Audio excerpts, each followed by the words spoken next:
नमस्कार दोस्तों, जैसा कि आप सभी जानते हैं कि हम लोग प्राचीन भारत का इतिहास से स्टार्ट किए थे।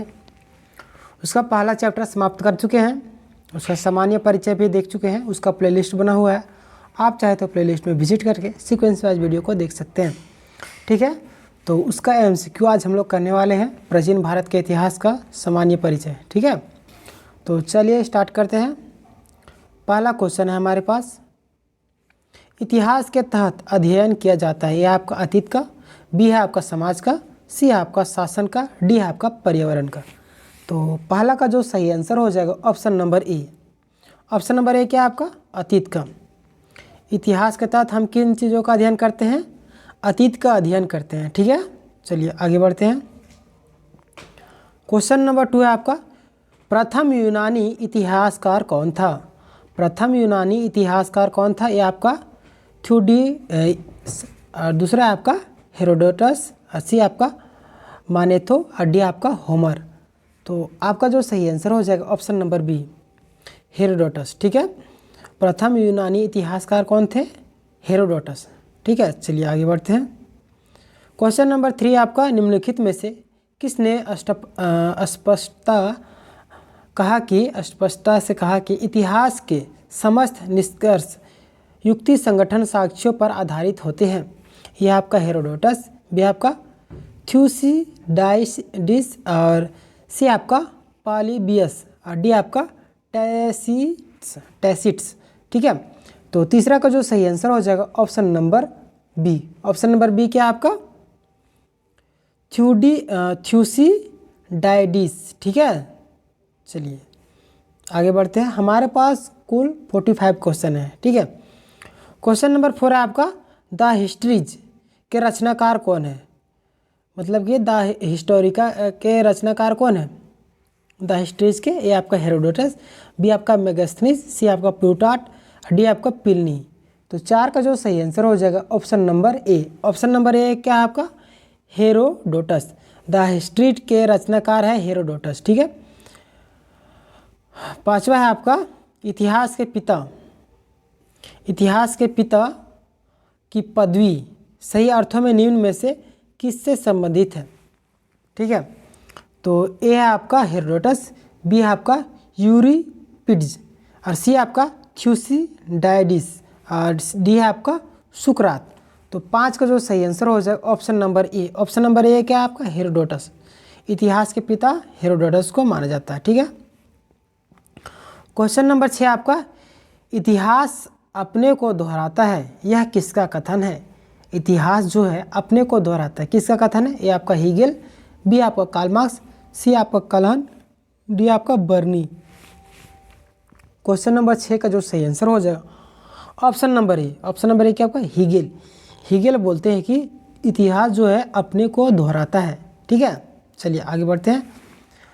क्वेश्चन नंबर 7 है आपका, हम इतिहास से यही सीखते हैं कि आदमी इतिहास से कभी कुछ नहीं सीखता है। यह किसका कथन है?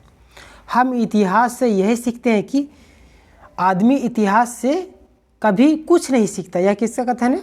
यह आपका हीगेल, बी आपका कार्ल मार्क्स, सी आपका J.B. ब्यूरी, और डी आपका E.H. कार। तो 7 का जो सही आंसर हो जाएगा option number A. Option number A क्या आपका? हीगेल। हीगेल बताते हैं कि हीगेल का जो कथन है, बोलते हैं हम इतिहास से सीखते हैं कि आदमी इतिहास से कभी कुछ नहीं सीखता। ठीक है, क्वेश्चन नंबर 8 है आपका, किसका कथन है? समस्त इतिहास वर्ग संघर्ष का इतिहास है। समस्त इतिहास जो है समस्त इतिहास वर्ग संघर्ष का इतिहास है। ये आपका कार्ल मार्क्स, बी आपका J.B. ब्यूरी, सी है आपका कलिंगवुड, और डी आपका E.H. कार। तो 8 का जो सही आंसर हो जाएगा option number A. Option number A क्या आपका? Karl Marx. ठीक है, कार्ल मार्क्स का कथन क्या है? समस्त इतिहास वर्ग संघर्ष का इतिहास है। ठीक है, चलिए आगे बढ़ते हैं। क्वेश्चन नंबर 9 है आपका, निम्नलिखित में से कौन एक इतिहास के विषय में मार्क्स के दृष्टिकोण का संक्षिप्त वर्णन करता है? यह आपका इतिहास विभिन्न व्यक्तियों के बीच मुद्दों का अभिलेख है, बी आपका इतिहास शोषण और शोषित वर्गों के बीच संघर्ष का सिलसिला है, सी आपका इतिहास अतीत की घटनाओं का विश्वसनीय अभिलेख है, डी आपका इनमें से कोई नहीं। तो क्वेश्चन नंबर 9 का जो सही आंसर हो जाएगा ऑप्शन नंबर बी। क्या आपका इतिहास शोषक और ये गड़बड़ा जा रहा है। क्वेश्चन नंबर 9 का जो सही आंसर है ऑप्शन नंबर बी हो जाएगा। इतिहास शोषक और शोषित वर्गों के बीच संघर्ष का सिलसिला है। ठीक है। क्वेश्चन नंबर 10 है आपका, निम्नलिखित में से किसने द्वंद्वात्मक सिद्धांत के सिद्धांत का प्रतिपादन किया है। ठीक है। ये आपका हीगेल, बी आपका मार्क्स, सी आपका एंजिल्स, डी आपका लेनिन। तो 10 का जो सही आंसर हो जाएगा option number B. Option number B क्या आपका मार्क्स। ठीक है। देखिए ये आया हुआ क्वेश्चन है, टीजीटी में आया था 2016 में। ठीक है। चलिए आगे बढ़ते हैं। क्वेश्चन नंबर 11 है आपका, कार्ल मार्क्स ने वर्ग संघर्ष की प्रतिक्रिया को निम्नलिखित में से किस सिद्धांत की मदद से समझाया है। ए आपका आधुनिक उदारवाद, बी आपका अस्तित्ववाद, सी आपका डार्विन व विकासवाद, डी आपका द्वंद्वात्मक भौतिकवाद। तो 11 का जो सही आंसर हो जाएगा option number D. Option number D क्या आपका द्वंद्वात्मक भौतिकवाद। ठीक है। चलिए क्वेश्चन नंबर 12 देखते हैं। ये आपका यूपीएससी 2011 में पूछा हुआ था। Question number 11। क्वेश्चन नंबर 12 है आपका, इतिहास विगत की राजनीति है, यह किसका कथन है। इतिहास विगत की राजनीति है, यह किसका कथन है। यह आपका स्टब्स, बी आपका कार्लायन, सी आपका सीले, डी आपका ट्रेवेलियन। ठीक है। तो 12 का जो सही आंसर हो जाएगा ऑप्शन नंबर सी, सीले। ठीक है। इतिहास विगत राजनीति है। ठीक है। यह किसका कथन है, सीले का। ये कब आया है, नेट जेआरएफ 2004 और 2013 में आया। देखिए क्वेश्चन रिपीट होता है। ठीक है। चलिए क्वेश्चन नंबर 13 है आपका, छोटा करना पड़ेगा इसको। सूची 1 को सूची 2 से सम्मिलित कीजिए तथा नीचे दिए गए कूट की पहचान से सही उत्तर चुनिए। ठीक है। यह सूची दिया गया, लेखक का नाम, और सूची 2 में आपका इतिहास की परिभाषा। ठीक है। ओक्साट। ठीक है। ओक्साट ए है आपका, बी आपका ट्रेवलियन, सी आपका कलिंगवुड, डी आपका ब्यूरी। ठीक है। इसके परिभाषा कौन कौन परिभाषा दिए हैं। ठीक है। तो ओक्साट का जो सही आंसर हो जाएगा क्वेश्चन नंबर 13 का जो सही आंसर हो जाएगा ऑप्शन नंबर ए। ठीक है। 3 ओक्साट का आपका हो जाएगा 3 क्या है, सच यह है कि इतिहास में अतीत वर्णन के साथ बदलता है, वर्तमान के साथ, सच यह है कि अतीत जो है वर्तमान के साथ बदलता है। किसका कथन है, ओक्साट का। ठीक है। और दूसरा है आपका ट्रेवलियन का जो हो जाएगा 4। ठीक है। ट्रेवलियन का कथन है इतिहास का महत्व वैज्ञानिक नहीं है। ठीक है। और तीसरा है आपका कलिंगवुड का आंसर हो जाएगा पहला, संपूर्ण इतिहास विचारों का इतिहास है। ठीक है। और ब्यूरी का हो जाएगा 1 का 2। ठीक है। ब्यूरी का कथन है इतिहास स्वतः मात्र एक विज्ञान है, इससे कम नहीं है और इससे अधिक नहीं है। ठीक है। तो ये मिलान करने वाला दिया गया था। चलिए आगे बढ़ते हैं। क्वेश्चन नंबर 14 है आपका, किस इतिहास दर्शन शास्त्री ने कहा था समस्त इतिहास समकालीन इतिहास है। आपका गायम बतिस्ता विको, बी आपका बेनेडिटो क्रोचो, और सी आपका ओसवाल्ड स्पेंगलर, और डी आपका अगस्टे कॉम्ट। ठीक है। तो 14 का जो सही आंसर हो जाएगा आपका ऑप्शन नंबर बी। ठीक है। Benedetto Croce. ठीक है। इतिहास किस इतिहासकार दर्शन शास्त्री ने कहा था समस्त समकालीन इतिहास है, तो आपका हो जाएगा बेनेडिटो क्रोचो। ठीक है। चलिए आगे बढ़ते हैं। ये आपका नेट जेआरएफ 2019 में पूछा गया था। क्वेश्चन नंबर 15 है आपका, इतिहास वर्तमान एवं अतीत के बीच अंतरहीन वर्ता है, यह किसने कहा था। इतिहास जो है वर्तमान एवं अतीत के बीच अंतरहीनता वर्ता है, यह किसने कहा था। ये है आपका ई एच कार, बी आपका चार्ल्स फर्थ, और सी आपका कार्ल मार्क्स, डी आपका वी ए स्मिथ। तो 15 का जो सही आंसर हो जाएगा option number A. Option number A क्या आपका ई एच कार। ठीक है। ये आपका देखिए कब कब पूछा गया है, 2016 में पूछा गया था। नेट JRF 2016, फिर बिहार जुडिशियरी सर्विस 2016 में, ठीक है, 16 में ही पूछा गया था। क्वेश्चन नंबर 16 है आपका, तिथियों के साथ प्रयुक्त होने वाला BC किसका संक्षिप्त सार है? तिथियों के साथ जो होता है ना ईसा पूर्व BC, ठीक है, बिफोर क्राइस्ट, किसका संक्षिप्त सार है? ये आपका बिफोर क्राइस्ट का, बी आपका ब्रिटिश कोलंबिया, सी आपका ब्रिटिश काउंसिल, डी आपका बुकिंग क्लर्क। तो 16 का जो सही आंसर हो जाएगा option number A. Option number A क्या आपका बिफोर क्राइस्ट, अभी बताया ना, BC का मतलब बिफोर क्राइस्ट, ईसा पूर्व, ठीक है। क्वेश्चन नंबर 17 आपका, तिथियों के साथ प्रयुक्त होने वाले AD का पूर्ण रूप होता है? यह आपका एनोडेमनी, बी आपका असिस्टेंट डायरेक्टर, सी आपका एक्नॉलेजमेंट ड्यू, और डी आपका आफ्टर डेट। तो 17 का जो सही आंसर हो जाएगा option number A. Option number A क्या आपका एनोडोमिनी, ठीक है। चलिए आगे बढ़ते हैं। क्वेश्चन नंबर 18 आपका, वर्ष 50 ईसा पूर्व, ठीक है, वर्ष 50 ईसा पूर्व।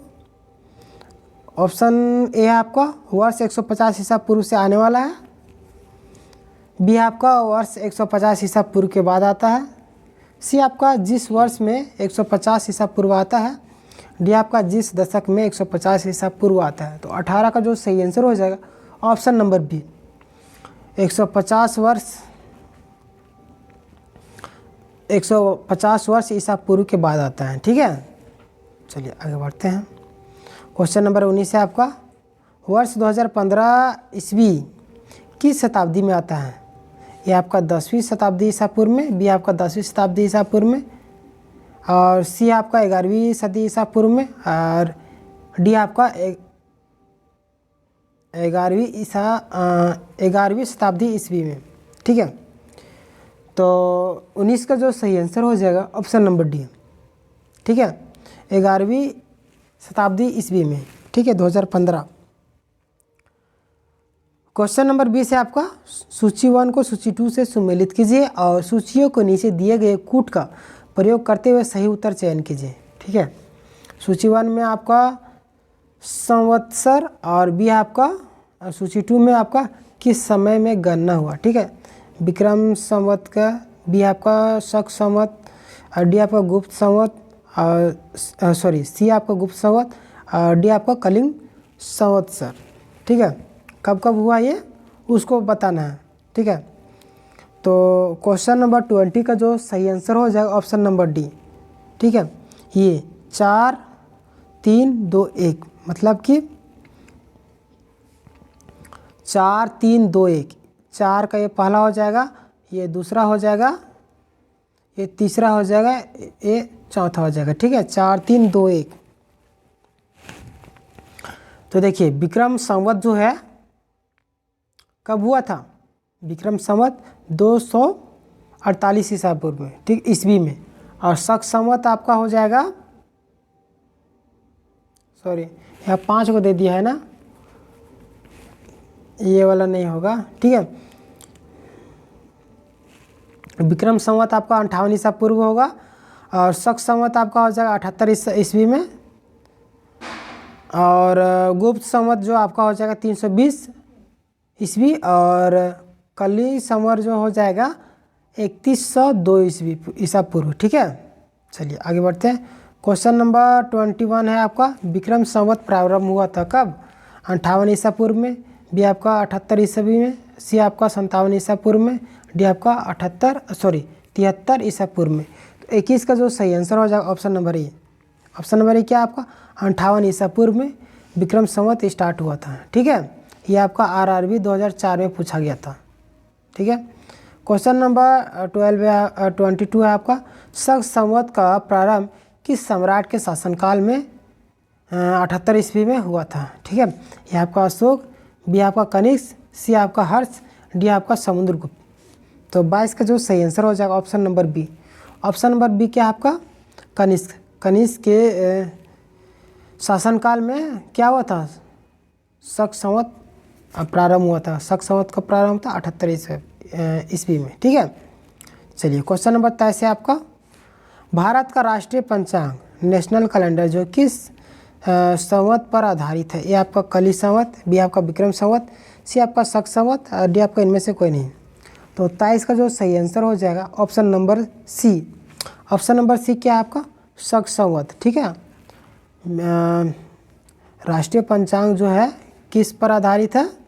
शक संवत पर। यह आपका एसएससी 1999 में पूछा गया था। ठीक है, क्वेश्चन नंबर 24 है आपका, गुप्त संवत 319 से 320 ईस्वी को प्रारंभ करने का श्रेय किसे दिया जाता है? गुप्त संवत को प्रारंभ करने का श्रेय किसे दिया जाता है? ये आपका चंद्रगुप्त प्रथम, बी आपका चंद्रगुप्त द्वितीय, सी आपका समुद्रगुप्त, डी आपका स्कंदगुप्त। तो 24 का जो सही आंसर हो जाएगा option number A. Option number A क्या है आपका? चंद्रगुप्त प्रथम को शक संवत प्रारंभ करने का श्रेय दिया जाता है। ठीक है, चलिए आगे बढ़ते हैं। क्वेश्चन नंबर 25 है आपका, चंद्रगुप्त प्रथम ने गुप्त संवत का प्रारंभ किस उपलक्ष्य में किया? चंद्रगुप्त प्रथम ने गुप्त संवत का प्रारंभ किस उपलक्ष्य में किया? यह आपका अपने राज्यारोहण के स्मारक के रूप में, बी आपका शकों के उन्मूलक के उपलक्ष्य में, सी आपका हुन को पराजित करने के उपलक्ष्य में, डी आपका इनमें से कोई नहीं। तो 25 का जो सही आंसर हो जाएगा option number A. Option number A क्या आपका? अपने राज्यारोहण के स्मारक के रूप में क्या किया था? चंद्रगुप्त प्रथम ने गुप्त संवत का प्रारंभ किया था। ठीक है, उसी के उपलक्ष्य में। क्वेश्चन नंबर 26 है आपका, निम्न कथनों पर विचार कीजिए तथा दिए गए कूट को सही से चुनिए। कूट से सही उत्तर चुनिए। ठीक है, यह आपका विक्रम संवत 58 ईसा पूर्व में आरंभ हुआ, बी आपका शक संवत सन 78 ईस्वी में 78 से आरंभ हुआ, सी आपका गुप्त संवत 319 से आरंभ हुआ, डी आपका भारत में मुसलमान शासक का युग 1992 से शुरू हुआ। ठीक है, तो सही कौन कौन है उसको देखना है। तो क्वेश्चन नंबर 26 का जो है सही आंसर हो जाएगा क्या? Option number C. Option number C क्या आपका? 1 2 3। ठीक है, यानी कि विक्रम संवत 58 ईसा पूर्व में आरंभ हुआ था, जो कि पहले क्वेश्चन में आया था। शक संवत जो 78 में आरंभ हुआ था, ये भी पहले क्वेश्चन में आ चुका है। गुप्त संवत जो है 319 ईस्वी में आरंभ हुआ था। ठीक है, और ये जो भारत में मुसलमान शासन का युग 1192 में नहीं हुआ था शुरू। ठीक है, चलिए आगे बढ़ते हैं। क्वेश्चन नंबर 27 आपका, हर्षवर्धन ने 606 ईस्वी में हर्ष संवत की स्थापना किस उपलक्ष्य में की थी? हर्षवर्धन जो है 606 ईस्वी में हर्ष संवत की स्थापना किस उपलक्ष्य में की थी? ये आपका अपने राज्यारोहण के उपलक्ष्य में, बी आपका कनौज पर अधिकार करने के उपलक्ष्य में, सी आपका सिंध विजय के उपलक्ष्य में, डी आपका पूर्वी भारत की विजय के उपलक्ष्य में। तो 27 का जो सही आंसर हो जाएगा option number A. Option number A क्या आपका? अपने राज्यारोहण के उपलक्ष्य में हर्षवर्धन ने 606 ईस्वी में हर्ष संवत की स्थापना की थी। ठीक है, चलिए आगे बढ़ते हैं। क्वेश्चन नंबर 28 है आपका, निम्नलिखित में से वह कौन सा संवत है जो कलचुरियों द्वारा प्रयुक्त किए जाने के कारण कलचुरी संवत भी कहा जाता है? ये आपका विक्रम संवत, बी आपका शक संवत, सी आपका त्रिकूटक संवत, और डी आपका इनमें से कोई नहीं है। तो 28 का जो सही आंसर हो जाएगा option number C. Option number C क्या आपका? त्रिकूटक संवत। ठीक है, चलिए आगे बढ़ते हैं। क्वेश्चन नंबर 29 है आपका, चालुक्य विक्रम संवत का प्रचलन किसने किया? चालुक्य विक्रम संवत का प्रचलन किसने किया? ये आपका तैलपद्वितीय, बी आपका रामेश्वर प्रथम, सी आपका विक्रमादित्य 6, और डी आपका रामेश्वर द्वितीय। तो 29 का जो सही आंसर हो जाएगा क्या? आपका सी हो जाएगा। सी है आपका क्या? विक्रमादित्य 6। ठीक है, इसने चालुक्य विक्रम संवत का प्रचलन किया था। ठीक है, चलिए आगे बढ़ते हैं। क्वेश्चन नंबर 30 है आपका, निम्नलिखित में से किसे एक नए संवत चलाने का यश प्राप्त है? ये आपका धर्मपाल, बी आपका देवपाल, सी आपका विजय सेन, डी आपका लक्ष्मण सेन। ठीक है, तो आपका जो सही आंसर हो जाएगा लक्ष्मण सेन। ठीक है, ऑप्शन नंबर डी आपका सही आंसर हो जाएगा। ये आपका यूपी PCS 1999 में पूछा गया था। ठीक है, चलिए आगे बढ़ते। क्वेश्चन नंबर 31 है आपका, निम्नलिखित में से कौन सा वर्ष दिसंबर 2009 में शक संवत का वर्ष होगा? ये आपका 1931, बी आपका 1952, सी आपका 2066 और डी आपका 2087। तो 31 का जो सही आंसर हो जाएगा, 31 का आपका सही आंसर हो जाएगा ऑप्शन नंबर ए। ठीक है, 1931। ठीक है, 1931 ईस्वी का वर्ष होगा जो 2009 में शक संवत का वर्ष होगा। ठीक है, चलिए आगे बढ़ते हैं। क्वेश्चन नंबर 32 है आपका, विक्रम संवत 2070 ईस्वी संवत के रूपांतरित करने का मान होगा। ये आपका 2070 ईसा पूर्व, बी आपका 2070 ईस्वी, सी आपका 2013 ईसा पूर्व, डी आपका 2013 ईस्वी। तो 32 का जो सही आंसर हो जाएगा option number D. Option number D क्या आपका 2013 ईस्वी। ठीक है, चलिए क्वेश्चन नंबर 33 आपका, विक्रम एवं शक संवत के आरंभ के बीच कितने वर्षों का अंतर होता है? ये आपका थ्योरी चैप्टर में आपको बताए थे कि क्वेश्चन पूछा जाएगा, देखिए है ना। ये आपका 21 वर्ष, बी आपका 78 वर्ष, सी आपका 135 वर्ष, डी आपका 284 वर्ष। तो आपका जो सही आंसर हो जाएगा ऑप्शन नंबर सी, 135 वर्षों का अंतर होता है। ठीक है, ये आपका नेट JRF 2017 में पूछा गया था। ठीक है, क्वेश्चन नंबर 34 है आपका, पुलकेशिन प्रथम का बदामी शिलालेख शक वर्ष 465 का दिनांकित है।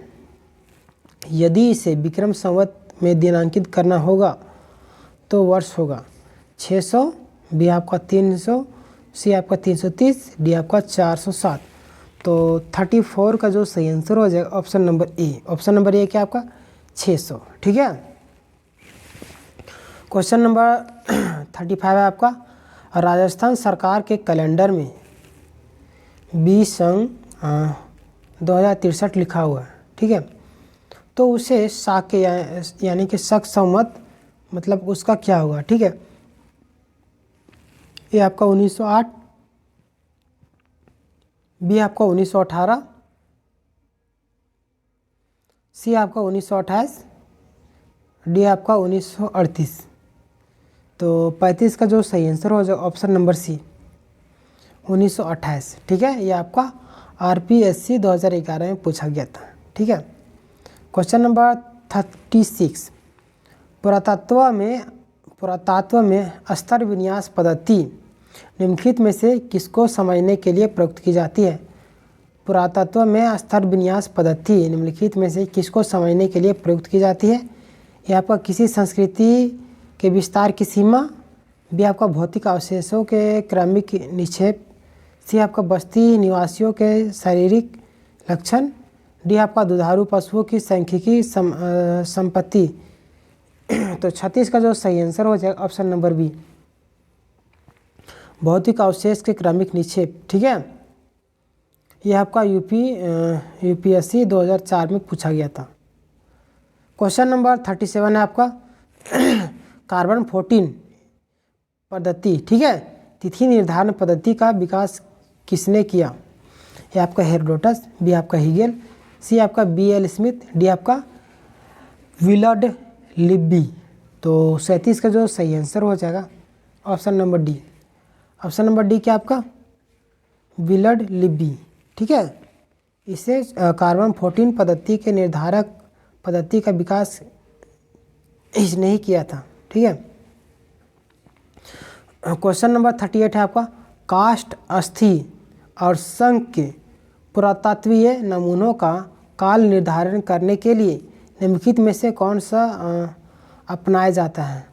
काष्ठ, अस्थि और शंख के पुरातत्वीय नमूनों का काल निर्धारण करने के लिए निम्नलिखित में से कौन सा अपनाया जाता है? आपका कार्बन 14, बी आपका आर्गन 40 आइसोटोप, और सी आपका स्ट्रांसियम 90, और डी आपका यूरेनियम 238। तो 38 का जो सही आंसर हो जाएगा option number A. Option number A क्या आपका कार्बन 14। ठीक है, काष्ठ, अस्थि और शंख के पुरातत्वीय नमूनों का काल निर्धारण करने के लिए कार्बन 14 पद्धति का उपयोग किया जाता है। ठीक है। क्वेश्चन नंबर 39 आपका कार्बन डेटिंग निम्न के आयु निर्धारण हेतु प्रयुक्त की जाती है। ये आपका जीवाश्म, बी आपका पौधे, सी आपका चट्टानें, डी आपका इनमें से कोई नहीं। तो क्वेश्चन नंबर 39 का जो सही आंसर हो जाएगा ऑप्शन नंबर ए, जीवाश्म। ठीक है, जीवाश्म का आयु निर्धारण हेतु प्रयुक्त किया जाता है किसका? कार्बन डेटिंग पद्धति। ठीक है, यह आपका TCS 2008 में पूछा गया था। क्वेश्चन नंबर 40 आपका प्रागैतिहासिक का अंत एवं इतिहास का आरंभ तब माना जाता है जब मानव ने चलना सीखा, भी आपका मानव ने एक दूसरे से बातचीत करना सीखा, सी आपका मानव ने लिखना सीखा, डी आपका मानव ने घर बनाकर रहना सीखा। क्वेश्चन पूछ रहा है कि प्रागैतिहासिक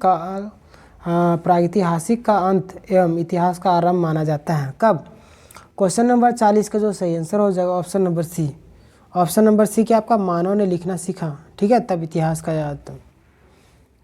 चलिए क्वेश्चन नंबर 41 है आपका भारत के संदर्भ में ऐतिहासिक का आरंभ कब से माना जाता है? भारत के संदर्भ में ऐतिहासिक काल का आरंभ कब से माना जाता है? हिस्टोरिक पीरियड, यह आपका 40 लाख ईसा पूर्व से, बी आपका 3000 ईसा पूर्व से, सी आपका 600 ईसा पूर्व से, डी आपका 647 ईसा पूर्व से, ईस्वी से। ठीक है, तो 41 का जो सही आंसर हो जाएगा option number C. Option number C क्या आपका 600 ईसा पूर्व से भारत के संदर्भ में ऐतिहासिक काल को माना जाता है। ठीक है, क्वेश्चन नंबर 42 है आपका सिंधु सभ्यता को आद्य ऐतिहासिक सभ्यता कहा जाता है क्योंकि इनमें यह प्रमाण मिला है। ये आपका लेखन, बी आपका तांबा, सी आपका कला, डी आपका मिट्टी के बर्तन बनाना। तो 42 का जो सही आंसर हो जाएगा ऑप्शन नंबर ए, लेखन। ठीक है, लेखन जिसे क्या कहा है? आद्यऐतिहासिक सभ्यता कहा जाता है। ठीक है, क्वेश्चन नंबर 43 आपका शक संवत पर आधारित राष्ट्रीय पंचांग का फर्स्ट चैत्र ग्रेगोरियन कैलेंडर के निम्नलिखित तिथियों में से किस एक के तदनुरूप है? ए आपका 22 मार्च, बी आपका 15 मई, सी आपका 31 मई, डी आपका 21 अप्रैल। तो 43 का जो सही आंसर हो जाएगा option number A. Option number A क्या आपका 22 मार्च अथवा 21 मार्च। ठीक है, चलिए आगे बढ़ते हैं। क्वेश्चन नंबर 44 किसने इतिहास को प्राचीन, मध्यकालीन और आधुनिक तीनों भागों में बांटकर देखने का रिवाज चलाया? किसने इतिहास को प्राचीन, मध्यकालीन और आधुनिक 3 भागों में बांटकर देखने का रिवाज चलाया? आपका हेरोडोटस, बी आपका सिसरो, सी आपका प्लिनी, डी आपका सेलेरियस। तो 44 का सही आंसर हो जाएगा ऑप्शन नंबर डी, क्या आपका सेलेरियस। ठीक है, इसने क्या किया? इतिहास को 3 भागों में बांटा, प्राचीन, मध्यकालीन और आधुनिक। ठीक है, क्वेश्चन नंबर 45 आपका निम्नलिखित में से किसने गुप्त संवत के प्रारंभ के निर्धारण के संबंध में महत्वपूर्ण सूचना दी? आपका फाहियान, बी आपका हेनसांग, डी आपका अल-मसूदी और सी आपका अल-मसूदी, डी आपका अल-बरूनी। तो 45 का जो सही आंसर हो जाएगा ऑप्शन नंबर डी, अल-बरूनी। ठीक है, ये आपका नेट JRF में 2020 में पूछा गया था। तो दोस्तों ये था आपका प्राचीन भारत का सामान्य परिचय। आशा करता हूँ यह वीडियो आपको पसंद आई होगी। मिलेंगे नेक्स्ट वीडियो में, तब तक के लिए धन्यवाद। प्लेलिस्ट बना हुआ, आप प्लेलिस्ट में विजिट करके सीक्वेंस वाइज वीडियो को देख लीजिएगा। थ्योरी चैप्टर भी समाप्त हो गया है, समाप्त नहीं हुआ है। थ्योरी चैप्टर आपका थ्योरी चैप्टर भी स्टार्ट हो चुका है, MCQ भी अपलोड हो रहा है, दोनों का प्लेलिस्ट बना हुआ है। ठीक है, सारी चीज़ों को आप देख लीजिएगा।